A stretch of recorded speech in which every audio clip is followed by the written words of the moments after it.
Adenium গাছটা ১ মাস আগে nursery থেকে কিনে নিয়ে এসেছিলাম। দেখতেই পাচ্ছ এখনো সেটা গ্রো ব্যাগেই আছে। আজ আমি অ্যাডিনিয়াম গাছটাকে ফার্স্ট পটিং করব। আর এই মিডিয়াটা কেমন হবে সেটাই তোমাদের সাথে আজ শেয়ার করব।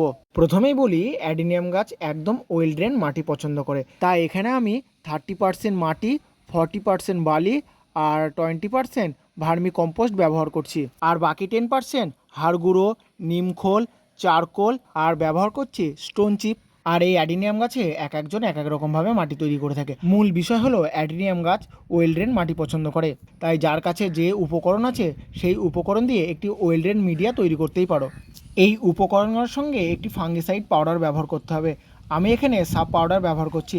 তোমাদের কাছে যে ফাঙ্গিসাইড পাউডারটা আছে সেটাও তোমরা ব্যবহার করতে পারো। তোমাদের আর একটা কথা বলি, গাছ প্রথম যখন প্রতিস্থাপন করছি তখন আমরা গাছকে বেশি বেশি খাবার দেবো না। পরিমাণ মতন, একদম পরিমাণ মতন খাবার দিয়ে তাকে পটিং করব। কারণ প্রথমে যদি আমরা বেশি খাবার দিই, গাছ এতে ঝিমিয়েও পড়তে পারে, আবার গাছটি মারা যেতেও পারে। তো যত্ন করে গাছ লাগানোর পর যদি গাছ যদি মারা যায়, কারো ভালো লাগে বলো? একটা কথা তোমাদের মনে করিয়ে দিই, যখন আমরা গাছ প্রথম পটিং করছি তখন কোনো রাসায়নিক সার ব্যবহার করব না। যতটা পারবো জৈব সার ব্যবহার করব। প্রতিস্থাপনের 3 মাস পর থেকে গাছের পরিমাণ মতন যে কোনো খাবার ব্যবহার করতেই পারি। চলো এবার সুন্দর করে গ্রো ব্যাগ থেকে গাছটি বার করি। দেখতে হবে গাছের শিকড় না ছিঁড়ে যায়। গাছটিকে আমি একটি 6 ইঞ্চি টবে প্রতিস্থাপন করব। তা প্রতিস্থাপন করার আগে টবটিকে ভালো করে ড্রেনেজ সিস্টেম করে নিতে হবে।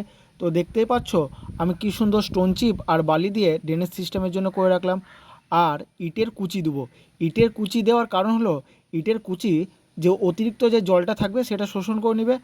আর এই ইটের কুচির ভেতর অক্সিজেন চলাচল করে, এতে গাছের শেকড় খুব ভালো রাখবে। যেহেতু অ্যাডিনিয়াম গাছ অতিরিক্ত জল পছন্দ করে না, তাই এই ব্যবস্থাপনা করলাম। এবার গাছটা প্রতিস্থাপন করি। ভালো করে মিক্সচারটা মিশিয়ে নিয়ে কিছুটা মাটি টবের মধ্যে দিতে হবে। তারপর গাছটা সুন্দর করে বসিয়ে একদম সেন্টার করে বসাতে হবে। তারপর আস্তে আস্তে মাটি দিয়ে টবটাকে ভরাট করে দিতে হবে। সুন্দর করে এই কাজটা করতে হবে যাতে গাছের কোনো ক্ষতি না হয়।